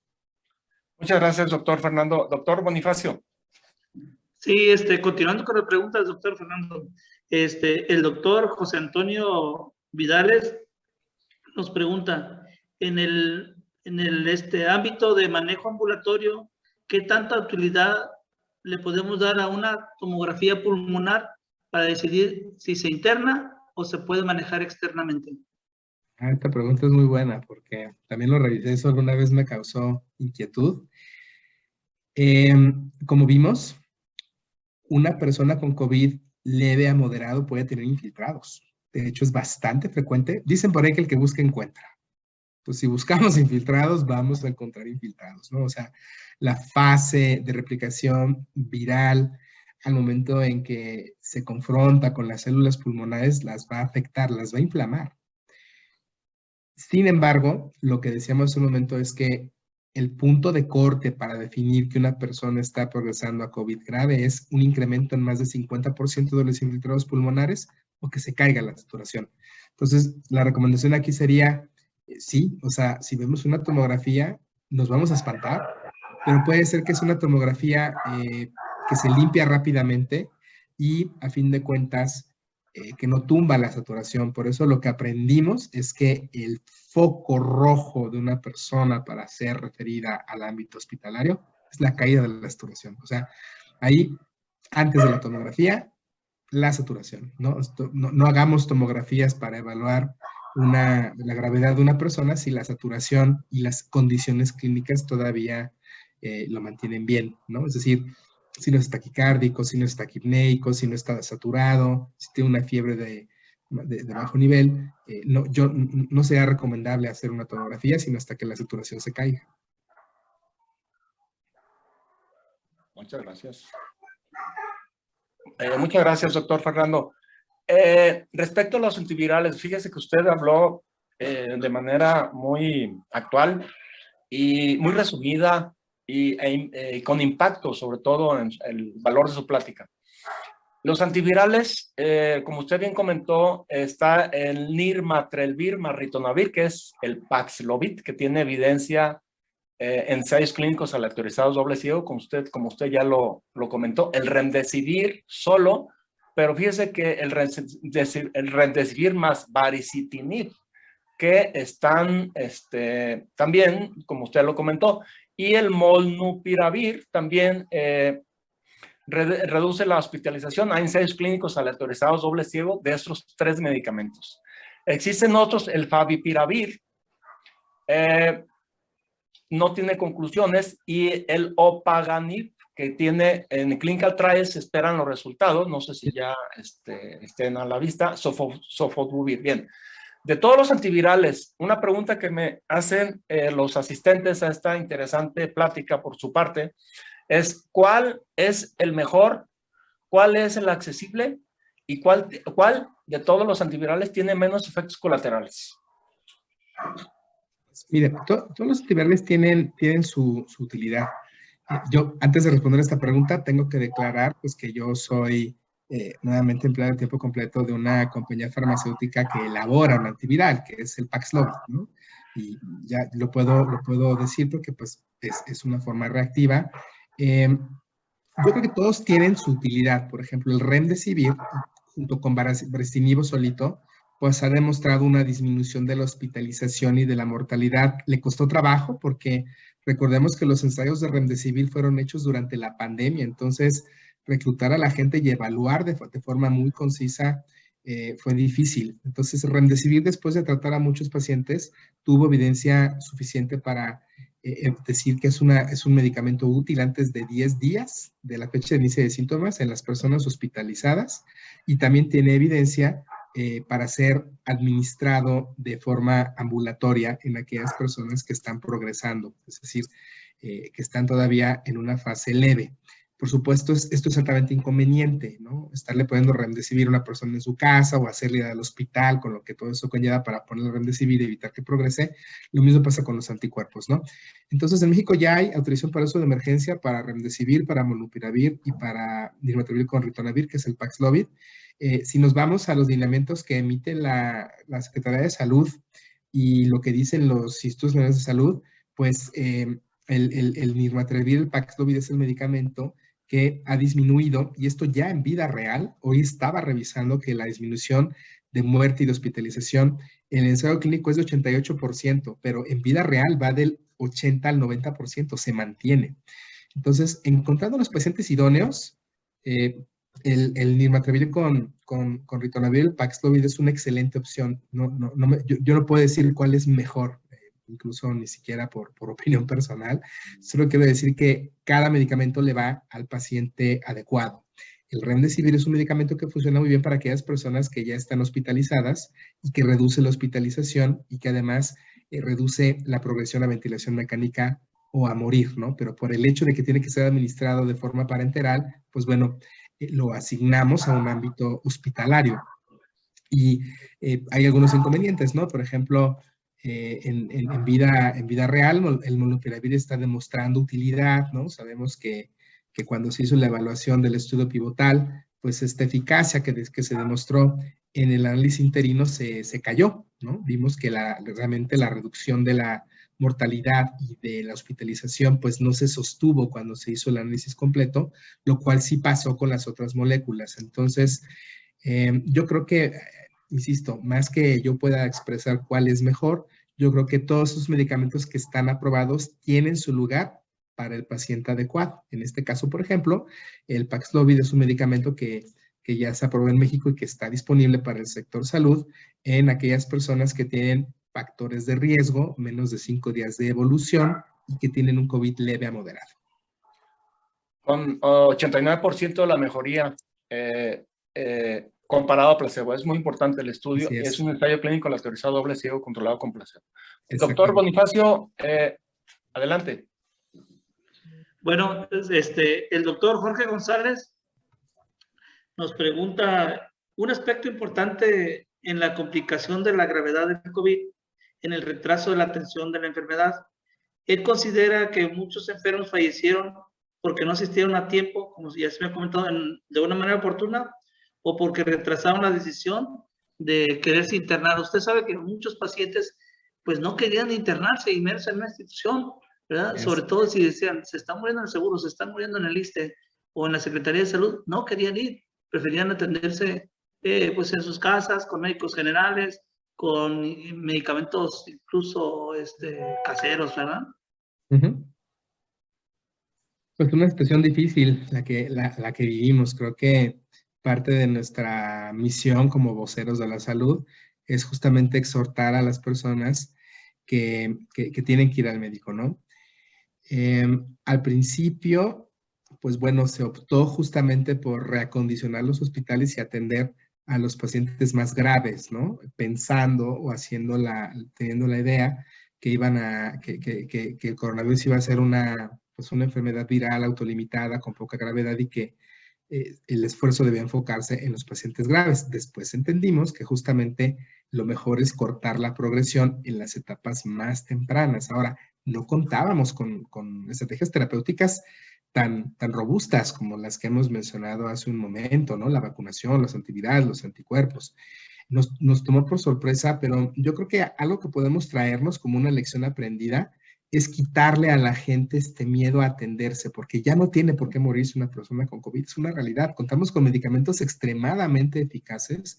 Entonces, el mensaje más que yo me quedo porque no quiero ir al hospital o yo me quedo porque no quiero contagiar es, me siento mal, voy al médico a que me evalúen y entonces que el médico decida si yo soy candidato a recibir un medicamento que corte la progresión de la enfermedad. Entonces, pues sí, muy lamentable lo que pasó, pero insisto, creo que debemos de aprender de cómo fueron las cosas y cambiarlo para bien de todos.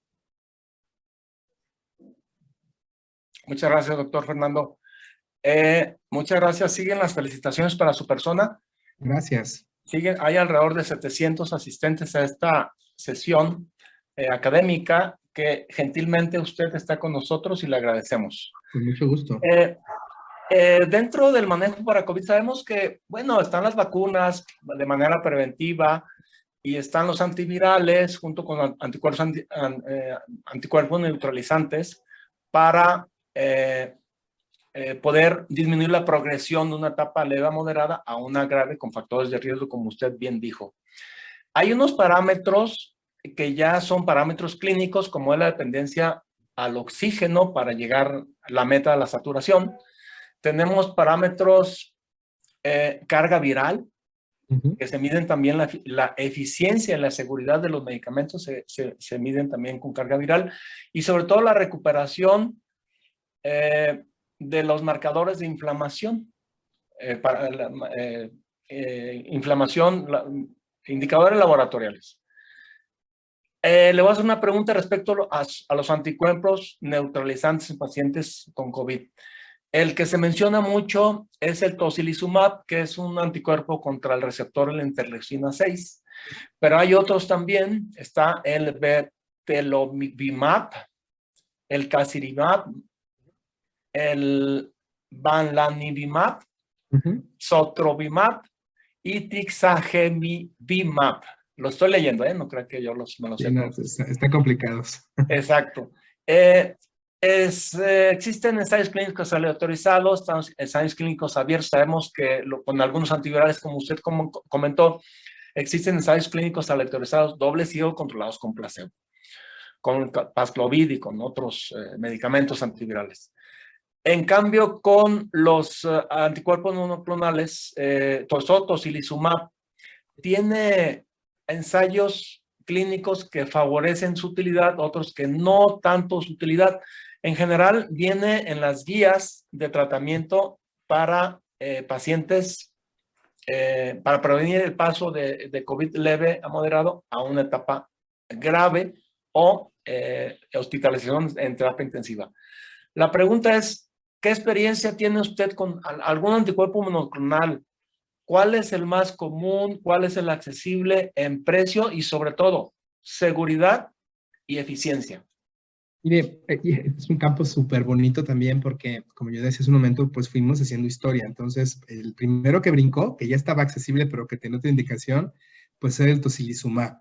Y esta era la hipótesis porque recordemos que al principio le llamamos la tormenta inflamatoria, ¿no? Cuando esta persona tenía estas manifestaciones inflamatorias exuberantes después de la primera semana de la fecha de inicio de síntomas. Entonces, pues sabemos que está mediado por la interleucina 6, ¿no? La iniciadora, el gatillo, el orquestador de la respuesta inflamatoria sistémica. Y en la experiencia se vio que había buen resultado utilizando los inhibidores de la interleucina 6, ¿no? En este caso el tocilizumab. Se fue después. Es que recordemos que echamos mano de lo que teníamos, ¿no? O sea, estábamos enfrentando un problema en el que la gente se nos moría Entonces, pues todo lo que tuviéramos a la mano que pudiéramos hipotetizar en un mecanismo de acción antiviral o inmunomodulador, lo hacíamos, ¿no? Un paréntesis, pues tiempo después apareció Solidarity, donde nos mostró que el uso de esteroides disminuía la mortalidad en pacientes que tenían COVID grave. Cierro paréntesis. Y hablando de los anticuerpos, estos fueron los primeros, los mediadores de la respuesta inflamatoria en este paso, en estos espectros que yo mencionaba, en donde se junta la replicación viral que va cayendo y la fase inflamatoria va para arriba. Entonces, ese es el punto en donde el tocilizumab y los inhibidores de la interleucina 6 tenían o han tenido utilidad, ¿no? Tengo entendido, hasta donde recuerdo, que tocilizumab ya cuenta con la indicación para tratar como coadyuvante el COVID grave, justo para evitar la progresión a ventilación mecánica y a morir. Los otros, que la verdad tampoco me sé de memoria los nombres, también los tengo que leer, pues son medicamentos más sofisticados que actúan como un neutralizante de la proteína espiga. Entonces, es un blanco distinto. Aquí lo interesante es que justamente entre antes, ¿no? Y esto pasa con cualquier virus. Si nosotros atacamos la cinética viral en los pasos previos, vamos a tener, pues, sobre todo una conservación de la célula afectada y vamos a disminuir de una forma más eficaz la replicación.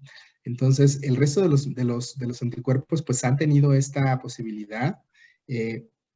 Los anticuerpos neutralizantes de la proteína espiga, la verdad es que no recuerdo si en México ya cuentan con autorización para uso de emergencia. Sin embargo, pues tienen el inconveniente del costo y el acceso, ¿no? Desconozco cuánto puede costar una terapia, pero si nosotros vemos, ¿no? En este aspecto de acceso, la utilidad de un antiviral utilizado de forma temprana, contra la administración y el acceso a un anticuerpo monoclonal, los resultados son realmente muy buenos para ambos, ¿no? Entonces, en un país en donde, y lo es hace un momento, ¿no? Encadenar a un paciente a la atención desde que se siente mal, desde que se diagnostica, que le hacemos la prueba, que lo evaluamos y que le damos, se puede pasar los días, ¿no? Entonces, estos son medicamentos que tienen que darse en fases muy tempranas y desafortunadamente, pues esta cadena de valor que tenemos que hacer eficaz y que tenemos que hacer rápida, a veces se nos va. Entonces, creo que esos serían los pros y los contras, ¿no? Son extremadamente eficaces tanto para la fase inflamatoria como para prevenir o cortar la infección en la fase temprana, pero pues tienen los bemoles de la administración, la autorización y el acceso. Muchas gracias, doctor Fernando. Doctor Bonifacio. Bueno, doctor Fernando, pues muchas preguntas. El doctor Enrique Figueroa nos comenta aquí, está muy claro que la diabetes mellitus es uno de los principales factores de riesgo para COVID.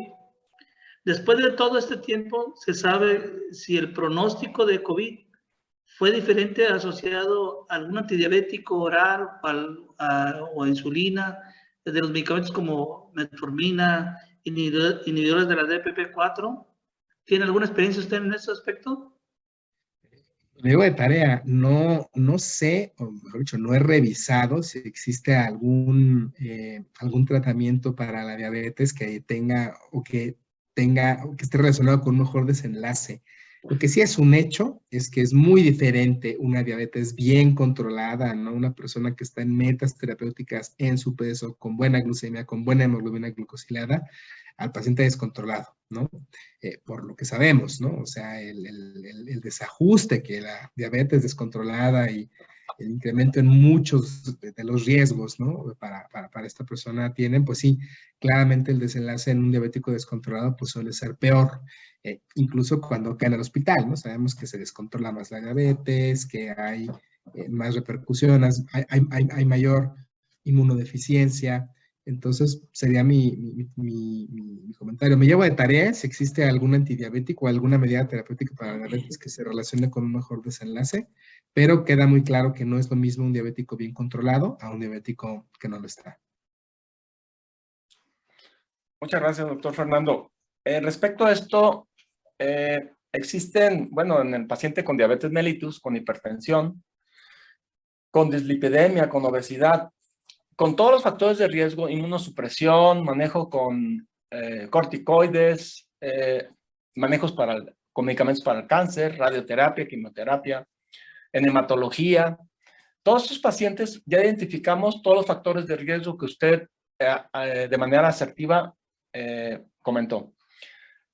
Aquí tenemos una limitante para las vacunas porque un paciente con inmunodeficiencia no produce los anticuerpos neutralizantes después de la vacunación adecuados, tanto así que la vacunación la medimos con 3 factores. Uno es la producción de anticuerpos, otro es medibles, anticuerpos neutralizantes medibles, la otra es con la eficacia clínica que esté libre de enfermedad, principalmente.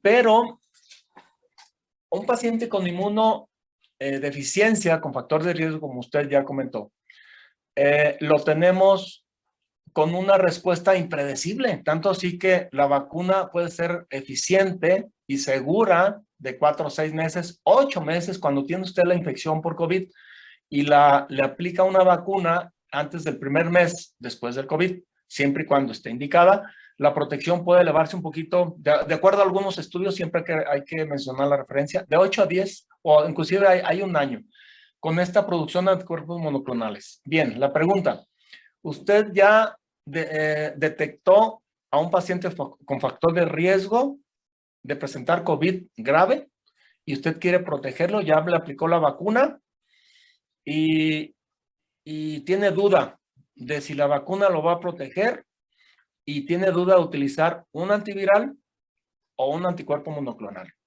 para asegurarse que ese paciente con factores de riesgo, puede ser uno o múltiple, como usted efectivamente comentó, puede estar protegido. Y tranquilidad nuestra.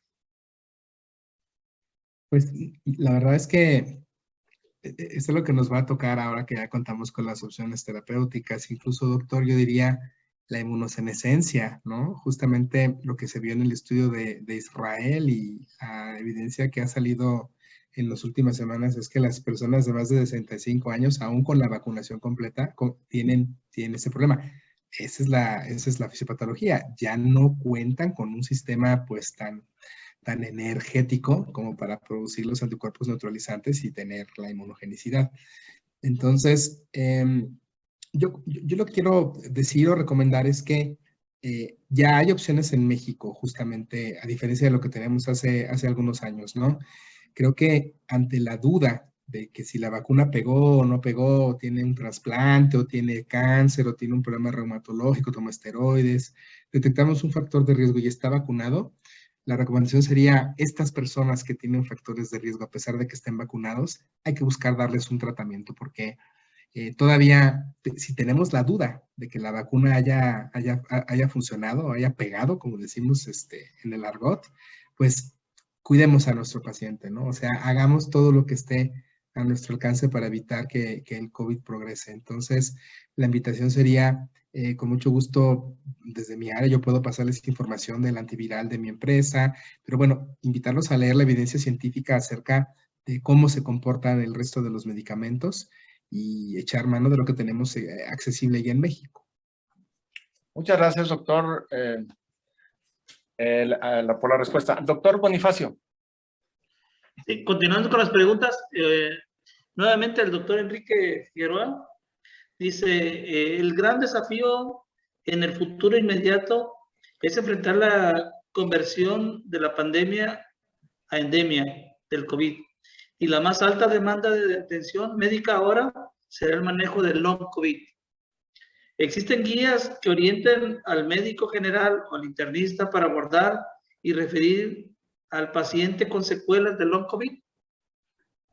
Pues una guía como tal, precisa para abordar el long COVID, se está haciendo en realidad, porque todavía se están describiendo muchas cosas, inclusive tenemos interrogantes de cómo va a quedar el esquema de vacunación, y tenemos muchas dudas incluso de cómo se comporta el long COVID, cómo se define, cuáles son las entidades que lo pueden conformar, ¿no? Insisto, estamos haciendo historia, estamos conociendo, vamos a pasos muy rápidos con esta enfermedad. Yo también lo voy a revisar, pero así como todo lo que hemos pues entendido y reportado, seguramente va a haber un lineamiento muy específico de COVID prolongado en cuanto a grupos de edad y en cuanto a cada una de las manifestaciones, ¿no? Pero también, en cuanto yo tenga conocimiento de eso, también se los haré saber con mucho gusto. Pues muchas gracias, doctor Fernando Silva. Pues hay muchísimas más preguntas. Es un tema que podríamos estar más horas, pero por respeto a usted, por respeto a los audientes y por respeto a toda la organización, quiero pedirle el último, ¿qué nos deja hoy? ¿Con qué nos vamos? ¿Cuál es su último mensaje, doctor, respecto a los factores de riesgo en COVID? Pues antes de dar mi mensaje final, quiero agradecerles de verdad el espacio que nos dieron para poder esta plática que enfocamos siempre pues para alimentar el conocimiento de los colegas y también para que el beneficiado aquí sea el paciente. Entonces, muchas gracias por la invitación, me he sentido muy cómodo, muy a gusto, creo que dimos un enfoque totalmente académico y la recomendación que yo daría es... como internistas tenemos una formación robusta y creo que nos podemos ufanar de ser los herederos de la clínica, de ser exhaustivos, minuciosos, acuciosos en la evaluación de los pacientes. Entonces, yo diría, no nos descuidemos, no veamos el COVID como algo que ya está pasando, no veamos el COVID como una enfermedad que ya va a tener una tasa de ataque más baja, ¿no? Pensando que la variante Omicron es menos agresiva que las anteriores.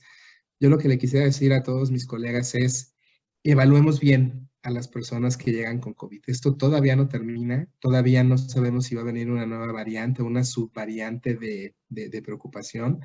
Y por supuesto, ya con las opciones que se cuentan en México, con antivirales para tratar a pacientes ambulatorios con COVID leve a moderado, ubiquemos perfectamente bien a aquellas personas que tienen riesgo de progresar. Cortar la enfermedad en los puntos más preliminares antes de que se compliquen es una buena práctica. Yo los invito a que sigamos siendo excelentes en nuestra práctica clínica, a que nos enfoquemos a detectar a un paciente antes de que se complique, siendo muy integrales en su valoración y que tomemos las medidas pertinentes para que esto ocurra. Entonces, hacer lo que nos compete, que es ser buenos clínicos. Muchas gracias, doctor Fernando Silva. Doctor Bonifacio, su mensaje, por favor. Pues nuevamente agradecer al Colegio de Medicina Interna por permitirnos al Colegio de Medicina de Colima estar aquí interactuando con usted, doctor Fernando. Una felicitación, excelente plática y excelentes recomendaciones. Muchas gracias. Doctor Buenrostro, como siempre, un abrazo y ya saben. Cordial saludo de aquí para allá. Últimamente tenemos estas dos mensajes. Les hacemos una cordial invitación a los médicos, personal de la salud, al primer Congreso Virtual de Mujeres Internistas. Es el primero, es muy importante. El lema es por la salud de la mujer, del 12 al 14 de octubre, ya estamos a pocos días. Y también les recordamos la atenta invitación a nuestro 45º Congreso Nacional de Medicina Interna a celebrarse en la ciudad de Mérida, Yucatán, del 23 al 26 de noviembre de este año. Estamos preparados para recibirlos, los esperamos. Agradecer a nombre del Consejo Directivo del Colegio de Medicina Interna a todos los médicos conectados que enriquecen esta sesión académica con su presencia, con sus preguntas, con sus comentarios. Y a nombre del mismo consejo que preside el doctor Rubén Gómez Mendoza, equipo Semini, a todos ustedes por su continua asistencia a las sesiones. Agradecemos esto y los esperamos la próxima sesión. Muchas gracias y muy buenas noches. Pues,